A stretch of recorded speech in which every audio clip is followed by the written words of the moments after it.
السميع العليم من الشيطان الرجيم. بسم الله الرحمن الرحيم.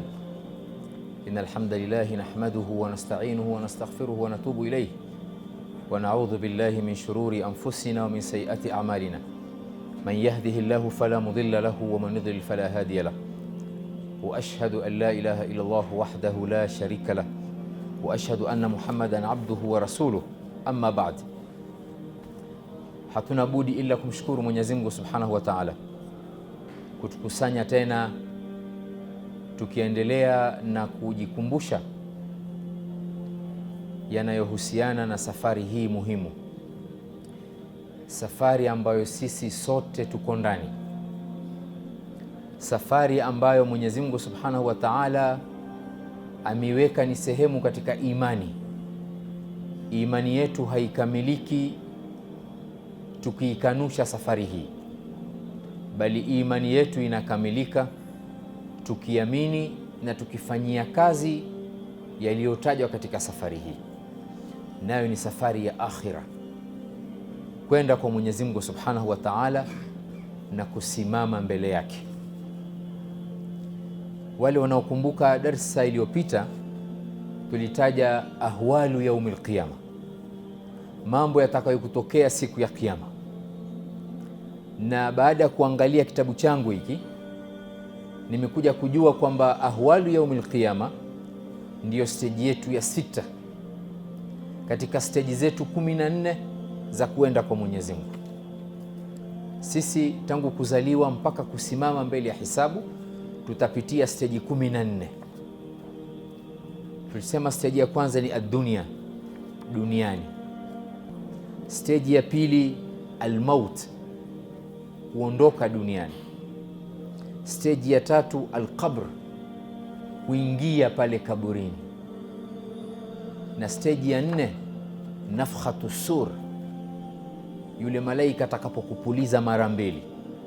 Na steji ya 5 ilikuwa ni al-ba'th wal-hashr, kufufuliwa na watu kukusanywa.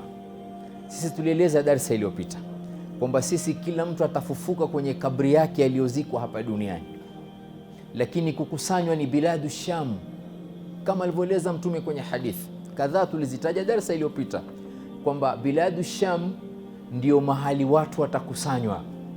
Tutakusanywa kule, ndio sasa Mwenyezi Mungu amtume yule malaika kutupeleka ardhi ya hisabu. Na tukataja wiki iliyopita sifa za ardhi ya mahshar, sifa 4 za pale mahali tutakapokukusanywa pana sifa gani. Kwa sababu ya ndio tumeingia stage yetu ya 6 ahwalu yaumil qiyama.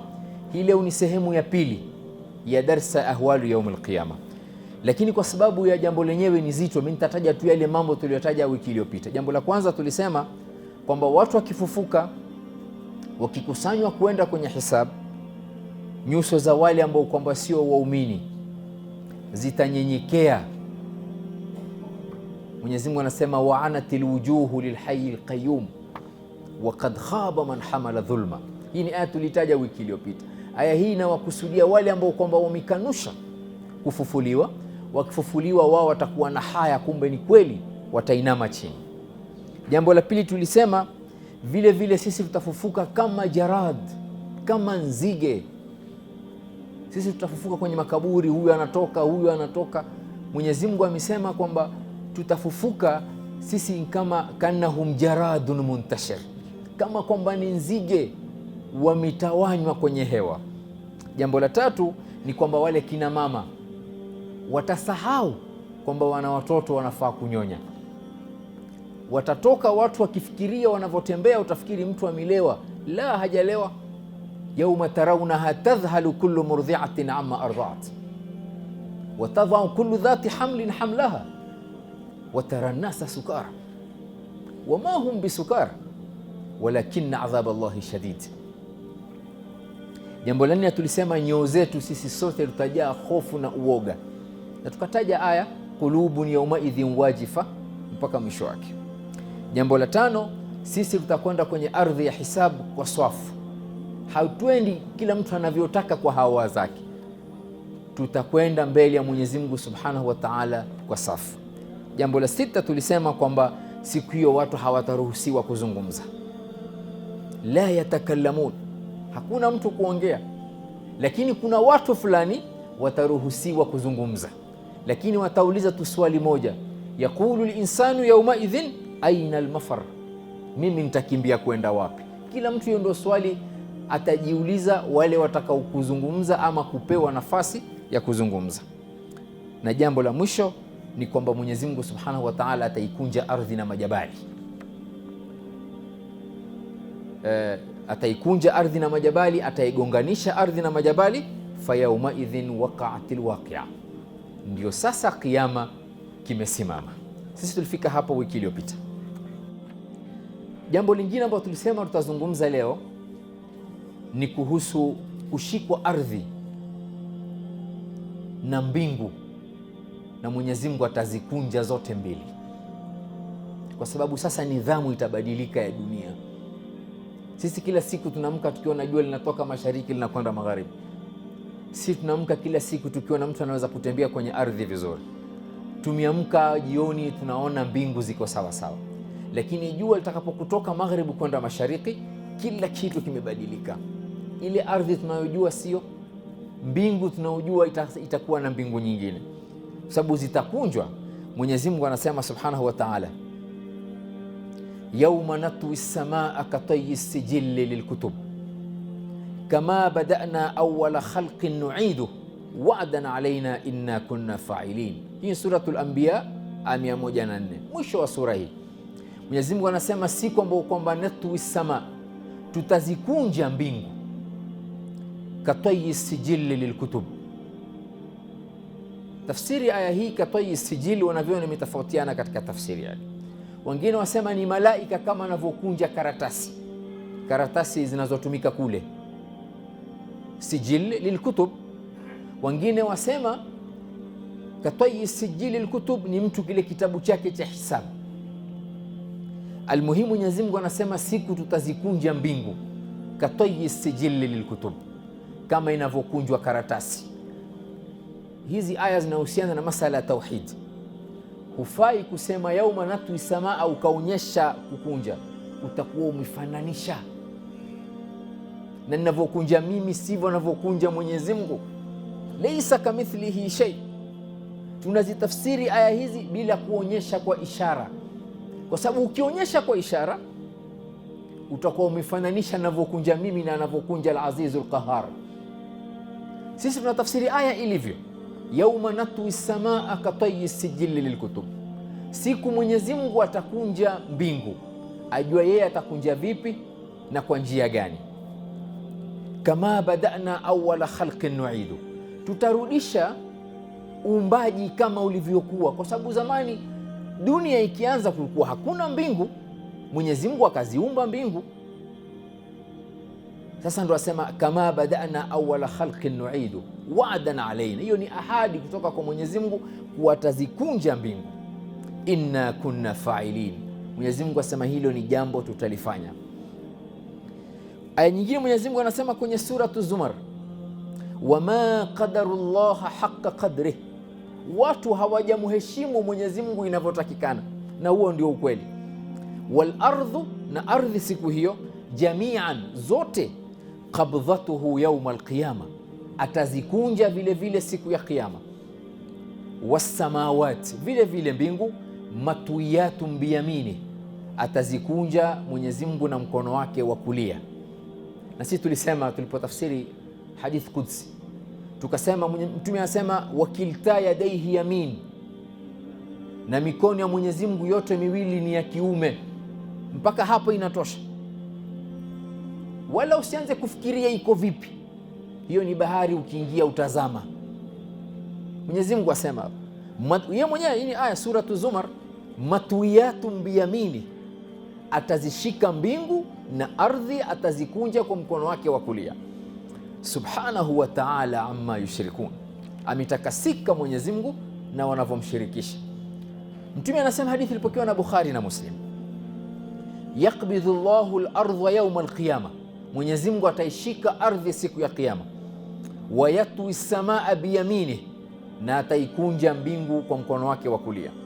Thumma yaqul, alafu Mwenyezi Mungu atasema ana al-malik, mimi ndiyo mfalme. Aina mulukul ardh, wako wapi wale wafalme wa duniani? Hapa duniani kuna wafalme, lakini siku ya Kiyama ule ufalme wao ulimalizika huku duniani. Siku ya Kiyama almaliki ni mmoja tu, ndio mwenyewe atauliza subhana, aina, atasema ana almalik, mimi ndiye mfalme. Aina mulukul ardh, wako wapi wale wafalme duniani? Hadithi inaonyesha kwamba vile vile Mwenyezi Mungu atakunja mbingu na mkono wake wa kulia. Na mbingu, ukiangalia aya zilizozungumza kuumbwa mbingu, ni aya Mwenyezi Mungu amezitumia kuonyesha utukufu wake na uumbaji wake na nguvu zake. A antum ashaddu khalqan amis sama banaha, nyinyi nani mwenye nguvu kushinda mbingu na nyinyi? Mwenyezi Mungu asema banaha, yeye ndo aliziumba ardhi, aliziumba mbingu. Rafaa samkaha fasawaha, aliumba ule unene wa mbingu. Samk, tulisema kwenye Kiarabu samk ni hii sehemu, ndiyo samk. Rafaa samkaha, hadithi za Mtume zimekuja kueleza ile samk, ule unene wa mbingu, kutoka uwingu wa kwanza wenyewe unene wake 500 am, ni miaka 500, upana miaka 500, upana wake miaka 500, na kutoka uwingu wa kwanza mpaka uwingu wa pili 500 am, ni miaka 500. Lakini siku hii ikifika, Mwenyezi Mungu atazikunja zote hizo, atasema ana almalik, mimi ndiye mfalme. Aina mulukul ardh, wako wapi wafalme wa duniani? Vile vile Mwenyezi Mungu siku ya Kiyama ameeleza kwamba hizi mbingu atazipasua. Tafsiri inasema atakapokuzishika subhanahu wa ta'ala, ndio mbingu zitapasuka. Mwenyezi Mungu ametumia maneno mawili na yote yanamaanisha kupasuka. Mwenyezi Mungu aliposema aya ya kwanza suratul Inshiqaq, idha samau inshaqqat, mbingu zitakapokupasuka, na aya nyingine idha samau infatarat, vile vile mbingu zitakapokupasuka. Leo kuna aya nitazisoma hapa za sura mbili nikitafsiri suratul Inshiqaq na suratul Infitar, ndio maana nimeleta Qur'ani hapa. Jambo lingine ambalo litatokea siku ya Kiyama, tafjirul bihari wa tasjiruha, bahari italipuka na itawaka moto. Siku ya Kiyama vile vile bahari itawaka moto. Mwenyezi Mungu anasema wa idhal biharu fujirat, na bahari itakapokulipuka, yani ikilipuka ndio itasababisha moto, bahari itawaka moto. Ndio Mwenyezi Mungu anasema kwenye aya nyingine wa idhal biharu sujirat, na bahari zote zitakapokuwaka moto. Bahari zitawaka moto mpaka yale maji yatapotea. Ndio utakuta aya nyingine zimekuja kueleza kwamba bahari itawaka moto mpaka itakuwaje. Ni kwa sababu hadithi ndio zimekuja kueleza kwamba wa dhahaba mauha, yale maji ya bahari yatapotea baada ya kwamba ile bahari imelipuka alafu ikachomeka. Jambo lingine ambalo litatokea siku ya Kiyama, si tutaliona kwa macho yetu, takwiru shams wa khasfu alqamar wa tanathuru nujum. Haya ni mambo, ni mandhari itaonekana, ni hali sisi tutaona kwa macho yetu. Zote hizi, bahari ikilipuka, ikiwaka moto mpaka maji yakapotea. Vile vile jua hili ambalo tunaliona sisi, takwiru shams, jua litakuwa na hali nyingine na mwezi utakuwa na hali nyingine. Mwenyezi Mungu ameeleza kwamba jua litapotezwa nuru yake, kutakuwa hakuna tena ile nuru ya jua tunayoijua sisi. Ndio maana takwiru shams, idha shamsu kuwirat, nitaeleza hivi sasa. Wa khasfu alqamar, na mwezi vile vile ile nuru yake itapotezwa, hakuna tena nuru ya mwezi. Wa tanathuru nujum, na nyota zile ambazo tunaziona ziko juu, tunafurahi tukiziona usiku, full moon. Mwenyezi Mungu amesifu ile scene ya ile mandhari ya nyota usiku, inna zayyana as-samaa bizinatin al-kawakib. Alitumia nyota Mwenyezi Mungu subhana kusifu uzuri wa uumbaji wake ukiziona kule mbinguni. Lakini siku hiyo ikifika, zile nyota zitakuwa sasa na hali nyingine. Mwenyezi Mungu anasema idha shamsu kuwirat, jua litakapokupotezwa nuru yake. Na nyingine Mwenyezi Mungu anasema wa khasafa alqamar, na mwezi vile vile nuru yake itapotezwa. Wa idha nujumu mkadarat, na zile nyota sasa zitatoka kwenye njia yake, kwenye sayari yake, zile nyota zitaanguka chini kwenye ardhi. Wewe hebu fikiria hali yetu itakuwaje? Sababu tayari shatoka makaburini. Sasa nyota zile ambazo ziko juu utakuwa sasa zinaanguka. Ni hali ya kutuogopesha. Mwenyezi Mungu anasema idhal kawakibu intatharat, nyota zitakapokuanguka chini. Aya nyingine Mwenyezi Mungu anasema fa idha nujumu tumisat, suratul Mursalat, zile nyota zitakapokufinikwa nuru yake pia zitakuwa hazina mwangaza wake. Jambo lingine ambalo tutaliona sisi, mauranu samai wa mfitaruha, mbingu zile ambazo Mwenyezi Mungu alizikunja, zile mbingu vile vile zitatetemeka. Zitakapo kutetemeka ndio sasa zile nyota zitaanguka. Mwenyezi Mungu anasema kwenye sura At-Tur aya ya 9. Sisi tulisema kuhusu At-Tur, sura At-Tur ndio sura ambayo kwamba imebeba jina ya jabal kwenye Qur'an. Kuna Jabal Uhud, kuna majabali yametaja kwenye majabali mingi matukufu, lakini Mwenyezi Mungu amechagua sura kuipatia Jabal At-Tur kwa sababu ukisoma kisa cha Mtume Musa alayhi salam, Mwenyezi Mungu aliposema kwamba atazungumza na Musa kwenye jabal fulani, yale majabali mengine tarannamat, yakaonyesha sura ya kufurahi anavyojua yeye subhana, yakacheza yale majabali, kila jabali likawa linataka Mwenyezi Mungu azungumze na Musa kwenye jabali hilo, illa kalimullah, illa jabali hili Jabal Tur lilinyenyekea. Jabal Tur lilinyenyekea kwa Mwenyezi Mungu Subhanahu wa Ta'ala. Ndio Mwenyezi Mungu akalichagua jabali hili. Musa ndo akawa anaenda kuzungumza na Mwenyezi Mungu kwenye miqat rabbi, kuonyesha fadhila ya kunyenyekea hata kwa jamadi, vitu ambavyo havina roho, non living things hizi zinamsabih Mwenyezi Mungu. Wa in min shay'in illa yusabbihu bihamdi walakin la tafqahuna tasbihahu, kila kitu kinamsabih Mwenyezi Mungu, sisi ndio hatusikii. Wewe fikiria lau mtu akipita mahali akikaa kwenye nguzo hii pila ikimtaja Mwenyezi Mungu, hawezi tena kukaa hapo karibu na pila, ataogopa. La tafqahuna tasbiha. Jabal Tur lilinyenyekea, ndio Mwenyezi Mungu akalichagua azungumze naye Mtume Musa.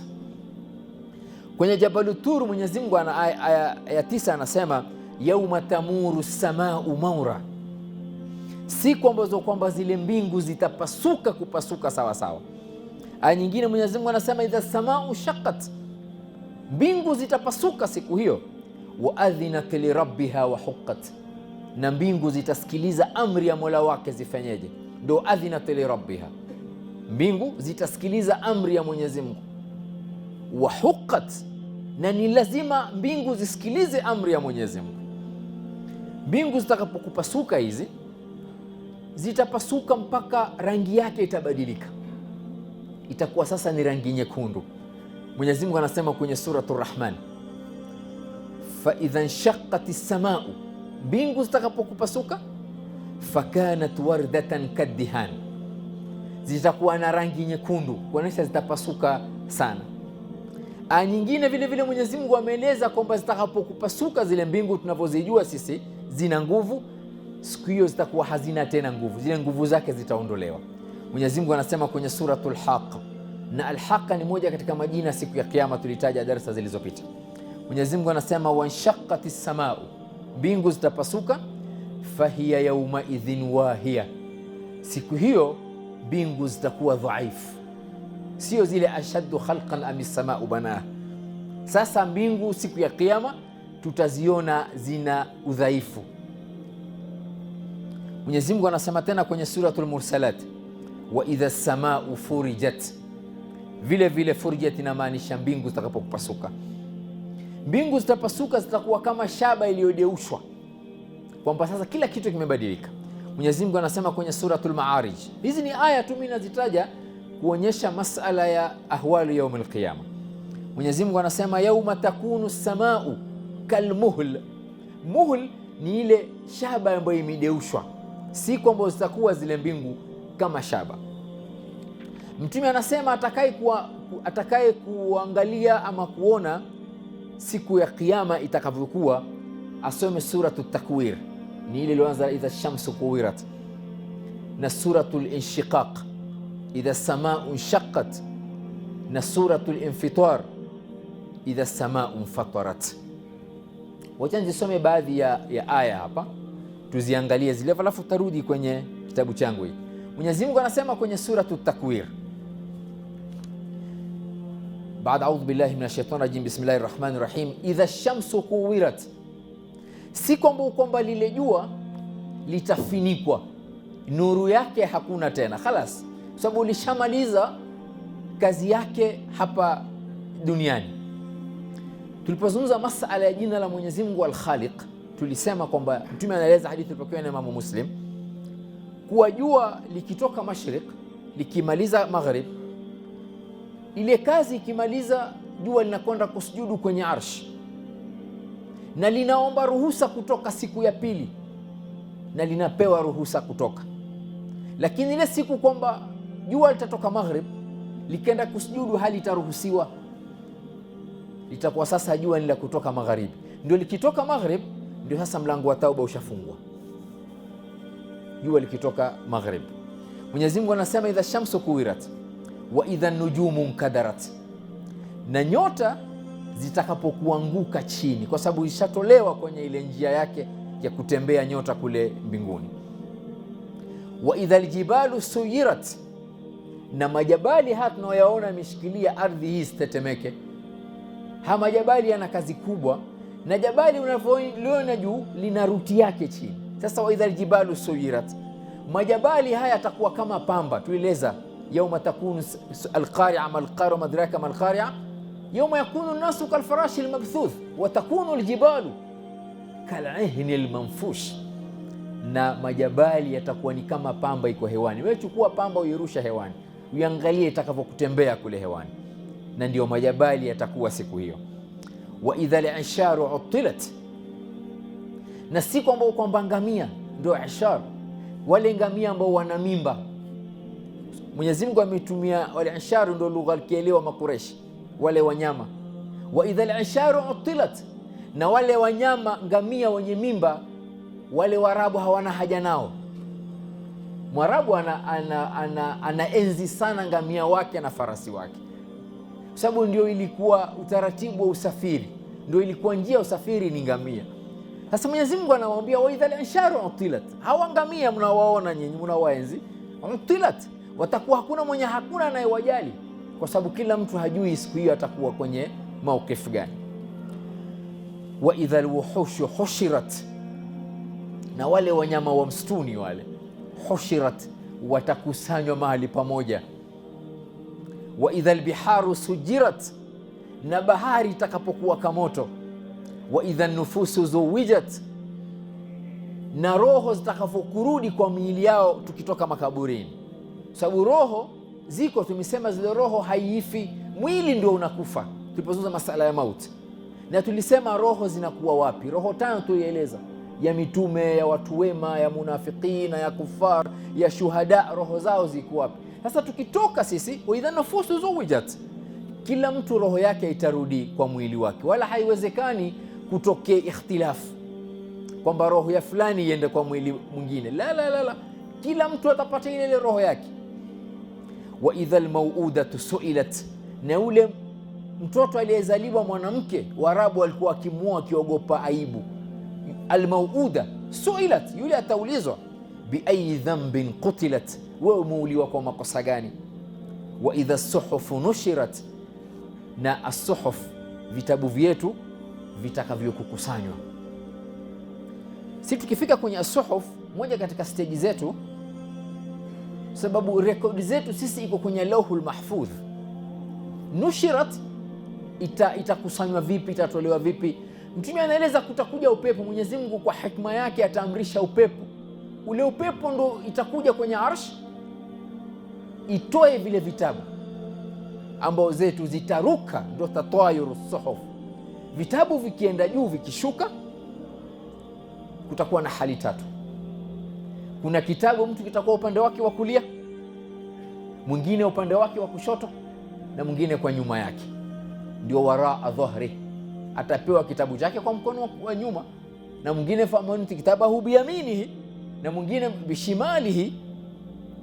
Tukifika hapo sisi kwenye tatwayuru suhufi itakuwaje? Wa idha samau kushitat, na mbingu zitakapokupasuliwa. Wa idha aljahimu su'irat, na moto wa jahannam utakapokuwashwa. Hivi sasa moto umewashwa, hivi sasa moto umewashwa, lakini siku ya kiyama utawashwa tena zaidi.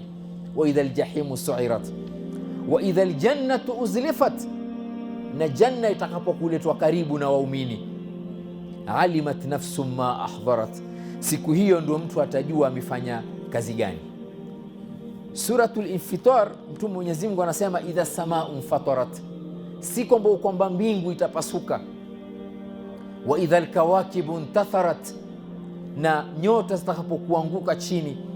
Wa idha albiharu fujirat, na bahari itakapokupasuka kuwaka moto. Wa idha alquburu bu'thirat, na makaburi yatakapokupasuka watu wakatoka. Alimat nafsum ma qaddamat wa akharat, siku hiyo ndio mtu atajua amali aliyoifanya na amali ambayo kwamba ameacha kuifanya. Hizi ni aya nimependa kuzisoma ili tuelewe, tukizisoma hizi aya zinamaanisha nini, na zote zinazungumza masala ya kiyama. Pengine nitarudi baadaye kwenye Qur'an. Jambo lingine ambalo kwamba sisi tutaliona siku ya kiyama ni tabdilul ardh. Ardhi itabadilika. Ardhi itabadilika, itakuwa na sifa nyingine. Hii sio sifa tunayoijua ardhi hii. Na ardhi itabadilika, itakuwa sasa ardhi itatumika kwenye ushahidi. Mwenyezi Mungu anasema yauma tubaddalu al-ardhu ghayra al-ardhi was-samawati, siku ardhi itabadilishwa na mbingu. Wabarazu lillahi al-wahid al-qahhar, na watu wote watasimama wazi mbele ya Mwenyezi Mungu kwa hisabu. Hii ni Surah Ibrahim aya 48. Sisi tutakapo kwamba ardhi imebadilishwa na tumshakusanywa biladu Sham, yule malaika akija kutuchukua kwa safu, tukienda kwa hisabu, tutapelekwa mpaka tuwe tunaiona Sirat, ndio tutasimamishwa hapo. Ndio mwisho wa kusimama, ni tukiona Sirati mbele yetu. Sirat ni stage yetu ya 12. Tutafika kwenye Sirati inshallah tukiwa hai na uzima biidhnillahi taala. Mtume anasema kwenye hadithi tupokiwa na Bukhari na Muslim, yuhsharu nnasu yauma alqiyama, watafufuliwa watu siku ya kiyama, ala ardhin baydha, kwenye ardhi nyeupe. Kuna aya nataka kuitaja, kuna hadithi nataka kuitaja hapa. Hii hadithi tulitaja wiki iliyopita, lakini ina nyongeza ya Bi Aisha radhiallahu anha. Mtume anasema ala ardhin baydha, kwenye ardhi nyeupe kule Sham. Afra, imenyooka ile ardhi. Ka qursatin naqi, ardhi nyeupe sawasawa na unga wa ngano. Ule unga wa ngano mweupe sana. Ardhi hiyo ambayo si tutasimama ni ardhi nyeupe sana. Laysat fiha ma'lamun li ahad, hakuna alama ya mtu. Thumma baada dhalik, Mtume anaeleza sasa, baada ya hapo sisi atakuja yule malaika kutuchukua. Tantaqilu alkhalaiqu ila ardhi almahshar, ila ardhi alhisab, baadaye ndio watu watapelekwa kwenye ardhi ya hisabu. Bi Aisha alimuuliza Mtume kuhusu aya hii, yauma tubaddalu al-ardhu ghayra al-ardhi was-samawati. Akamuuliza Mtume alayhi salatu wassalam, fa aina yakunu an-nasu yawma idhin ya Rasulullah, watu watakuwa wapi siku hiyo? Mtume akasema ala sirat, watu watakuwa mbele ya sirat, kuonyesha tukitoka biladu Sham, yule malaika akituchukua kwa safu, tutapelekwa mpaka kwenye ardhi ya hisab. Ardhi ya hisab haiko hapa duniani, lakini sisi tutasimamishwa ala sirat, tutakuwa tunaiona sirat, mahali ambapo kwamba sote tutapita kulingana na alama, kulingana na amali zetu. Na tukifika kwenye sirata, hapo tutaelezana vizuri zaidi. Anas ibn Malik alikuwa mtumishi wa Mtume, alimtumikia Mtume miaka 10. Siku moja akajasiri kumuuliza Mtume, akamwambia, ya Rasulullah, mimi nakutumikia, tuko na wewe hapa kila wakati, lakini siku ya hisabu mimi nitakupata wapi? Siku ya hisabu mimi nitakuona wapi? Watu tangu Adam mpaka mtu wa mwisho kiyama kimesimama, mimi siku hiyo nitakuona wapi? Mtume akamwambia, utanipata moja katika sehemu tatu. Utanipata kwenye sirati hii. Ukinikosa kwenye sirati, kwenye mizani, mahali pa kupimwa amali, na moja katika siji zetu ni mizani, au fil haudh, au kwenye birika ya Mtume alayhi salatu wassalam. Anas anamuuliza Mtume swali hiyo na Mtume akamjibu. Tutakuja kuzungumza masala ya sirat, masala ya haudh, masala ya mizani tukifika kwenye steji zake. Vile vile Mtume anasema sisi tutafufuka siku ya Kiyama ala 3 taraiq. Tutafufuka katika makundi ama katika hali tatu. Mtume anasema, hadithi ilipokewa na Imam Bukhari na Muslim kumpokea Abu Huraira. Mtume anasema yuhsharu nasu ala 3 taraiq. Sisi tutafufuka katika makundi matatu. Raghibina rahibin, hilo kundi la kwanza, kundi ambalo kwamba lina matumaini na linaogopa, nitaeleza baadaye. Wathnani ala ba'ir, kundi la pili, na watu wawili watapanda ngamia mmoja. Wa thalathatin ala ba'ir, na watu watatu watapanda ngamia mmoja, hilo kundi hilo la pili. Wa arba'atin ala ba'ir, na watu wanne watapanda ngamia mmoja. Wa asharatin ala ba'ir, na watu 10 watapanda ngamia mmoja. Kundi la pili hilo la kupanda ngamia. Wa tahshuru baqiyatuhumun nar, na kundi la tatu watu watafufuliwa, watakuwa wanafuatana na moto wakifufuka. Mtume anasema tabitu ma'ahum haythu batu wa taqilu ma'ahum haythu qalu, ule moto unawafuata wanapokwenda. Wakilala watalala na wao, wakiamka moto utaamka na wao. Watusbihu ma'ahum haythu asbahu watamsi ma'ahum haythu amsaw. Haimaanishi kule kuna mchana wala usiku wala kulala. Hii kwenye lugha ni kinaya kwamba ule moto utafuatana na wao wakitoka kaburini. Lile kundi la kwanza tunasema raghibina rahibin, wao wakifufuka, watu wema hawa watatoka ikiwa wao wana matumaini ya rehma za Mwenyezi Mungu Subhanahu wa Ta'ala, lakini wakati huo huo wanaogopa adhabu zake. Hili ni kundi la kwanza ambalo ni kundi lina imani. Kundi la pili ni wanapanda ngamia. Ngamia moja atapandwa na watu wawili. Ba'ir kwenye lugha ya Kiarabu, Mwenyezi Mungu kwenye Qur'an ametumia afalan dhunna al-ibli kayfa khuliqat. Ibil pia ni ngamia, na ba'ir ni ngamia, na jamal pia ni ngamia, lakini tofauti katika maana. Ba'ir ni ule ngamia ambaye kwamba miaka 4 na kuendelea juu anaweza kuubebesha mizigo, yule ndio ba'ir. Na ibil ni ngamia wote, wanaume na wanawake, ngamia wa kiume na ngamia wa kike, kwenye Kiarabu ndo wanaitwa ibil.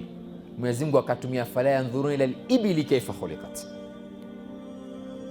Lakini vile vile kwenye Kiarabu kuna ajamal. Jamal pia ni ngamia, lakini ni yule ngamia mwanamume ndo anaitwa jamal kwenye Kiarabu, na ngamia mwanamke anaitwa naqat.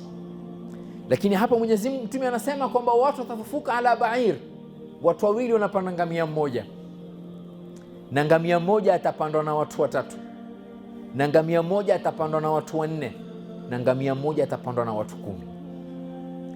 Wanavyuoni wanasema inawezekana Mwenyezi Mungu akampatia yule ngamia uwezo wa kubebwa watu wakae kwenye mgongo wake, watu 4 na 2 na 3 na 10 na ziada. Vile vile wanasema Allahu aalam siku hiyo yule ngamia atakuwaje, lakini sisi tunaamini hadithi sahihi ya Mtume alayhi salatu wasalam kwamba watu wengine watafufuka wakienda kwenye ardhi al-mahshar. Ngamia moja atapandwa na watu 2, ngamia moja na watu 3 mpaka watu 10. Na kundi la tatu Mtume anasema wao watafufuka wakiwa wanafuatana na moto kuenda kwenye ardhi ya hisab. Jambo hali ya mwisho ambayo nitataja kwa leo ni kwamba watu watafufuka siku ya Kiyama vile vile katika hali tatu zingine. Mtume anasema kwenye hadithi zipokewa na Imam Tirmidhi, yuhsharu nasu yawma alqiyamati 3 asnaf, watu watafufuka siku ya Kiyama katika hali tatu. Sinfun mushat, kuna watu watakuwa wakitembea kwa miguu yao. Wa sinfun rukubanan, na watu wakitoka kwenye makaburi wameletewa vipando wapande. Wa sinfun ala wujuhihim, na watu watafufuka wakitembea na nyuso zao. Hii hadithi nimeitaja sana nyuma, lakini leo naimalizia. Qila ya Rasulullah, masahaba wakamuuliza Mtume, wa kaifa yamshuna ala wujuhihim, vipi hao wataweza kutembea kwa nyuso zao? Mtume akawaambia, inna alladhi amshahum ala aqdamihim, yule aliyofanya duniani watembee na miguu, qadirun ala an yumshiyahum ala wujuhihim, anaweza kuwafanya siku ya Kiyama watembee na nyuso zao. Ama innahum yattaquna biwujuhihim kulla hadabin wa shauk. Lile kundi la kwanza ambao kwamba wao watafufuka ikiwa wanatembea ni watu ambao kwamba ni waumini, wamefanya amali mzuri na amali mbaya. Amali zao khalatu amalan salihan wa akhara sayyian. Hawa wakifufuka watafufuka wakitembea, wakipelekwa kwenye ardhi ya hisabu. Na kundi la pili ni wale ambao kwamba watapanda ngamia, na ngamia hawa Mtume asema ni ngamia wanawake. Sasa an-naq jamu yake ni nuq, jamu ya naqa ni nuq, ngamia wengi. Hawa ni wale waumini ambao kwamba imani yao imekamilika. Wao wakifufuka wataletewa vipando wapande kwenda kwenye ardhi ya hisabu. Na Mtume ameanza na hawa wenye kutembea, ilikuwa kwanza waanze hawa ambao kwamba watapanda kwa sababu ya cheo chao, kisha ndo waje wale wenye kutembea. Lakini Mtume kwenye hadithi hii ameanza na wale wenye kutembea kwa sababu ya kuwapatia moyo, kwa sababu ya kuwapa moyo. Ndio wanavyoona hadithi wanavyosema, Mtume ameanza na wao kwa sababu ya kuwapa moyo kwamba nyinyi amali zenu zimechanganyikana nzuri na mbaya, lakini akawataja mwanzo kwamba watatembea kwenda ardhi ya hisabu. Na hali ya mwisho ni wale ambao kwamba watatembea na nyuso zao wakipelekwa kwenye ardhi ya hisabu. Wale ni watu wabaya ambao kwamba wamemkufuru Mwenyezi Mungu Subhanahu wa Ta'ala. Kuna hadithi ya mwisho, acha nitaje kwa sababu ya wakati. Abdul Wahhab aliniambia niongeze dakika 5. Acha niongeze dakika 5 zitatutosha. Mtume anasema watafufuliwa watu siku ya Kiyama wana nuru mbele yao. Nuru hii hadithi mpokewa na an Qatada radhiallahu anhu, anasema Mtume alikuwa akiwaambia kuna mtu atafufuka siku ya Kiyama, yeye amefuatana na nuru, ile nuru yake lakini tofauti. Mtume anasema yu'tuna nurahum ala qadri a'malihim, watapewa ile nuru yao wakitoka kwenye makaburi kulingana na amali zao. Faminhum man yara nurahu kaljabal, mwingine akitoka kabrini ataona nuru yake kama jabal, mashallah, huyo amali zake mzuri. Wa minhum man yara nurahu kannakhla, mwingine akifufuka ataona amesimamiwa na nuru kama mtende, mti ule unaozaa tende. Wa minhum man yara nurahu karrajuli alqaim, na mwingine akitoka ataona nuru yake sawasawa na mtu aliyesimama. Ule mtende uko juu zaidi, mtu aliyesimama kimo cha mtu, karrajuli alqaim. Wa adnahum nuran, na mtu ambao kwamba na nuru ya chini siku ya Kiyama akitoka kwenye kabri yake, ala ibhamihi, nuru yake kwenye kidole chake kikubwa cha gumba, yudhi'u marra wa yutfi'u marra, ile nuru yake inawaka na mara nyingine inazima. Nuru yake kidogo kwenye kidole chake cha gumba cha mguu, yudhi'u marra, ikiwaka ndio atakuwa anaweza kutembea, ikizima anasimama hawezi kutembea. Ya Rabbi, huyu atafika saa ngapi kwenye ardhi ya hisabu? Nuru yake ndogo, yudhi'u marra wa yutfi'u marra, nuru yake kwenye kidole inawaka ndo anaweza kutembea, na ikizima anasimama. Yeye atangoja mpaka aende polepole mpaka afike kwenye ardhi ya hisabu. Kisha Mtume akasoma aya, nuruhum yas'a baina aydihim wa biaymanihim yaquluna rabbana atmim lana nurana waghfir lana innaka ala kulli shay'in qadir. Hizi aya za nuru tutazitaja tutakapozungumza masala ya hisab. Taib, mimi nasimama hapa leo na sijamaliza ahwalu yaumil qiyama. Tukirudi inshallah kwenye darasa inayofuata tutaeleza mambo mengine ambayo kwamba yatatokea, na jambo la mwisho itakuwa ni malaika kusujudu kwenye arsh. Ndio sasa Mwenyezi Mungu aje kufanya hisabu, wajaa rabbuka wal malaku saffan saffa. Mwenyezi Mungu atakuja, tutaeleza Mwenyezi Mungu atakuja vipi. Rabbana taqabbal minna innaka antas samiul alim wa tub alayna innaka antat tawwabur rahim. Rabbana la tuzigh qulubana ba'da idh hadaytana wa hab lana min ladunka rahmatan innaka antal wahhab. Allahumma hasibna hisaban yasira, Allahumma hasibna hisaban yasira, Allahumma hasibna hisaban yasira. Allahumma altuf bina fima jarat bihi almaqadir wa hawwin alayna kull asir, wa hawwin alayna kull asir, wa hawwin alayna kull asir innaka ala kulli shay'in qadir. Rabbana atina fid dunya hasana wa fil akhirati hasanatan wa qina adhaban nar. Subhanakallahumma bihamdik ashhadu an la ilaha illa ant astaghfiruka wa atubu ilayk.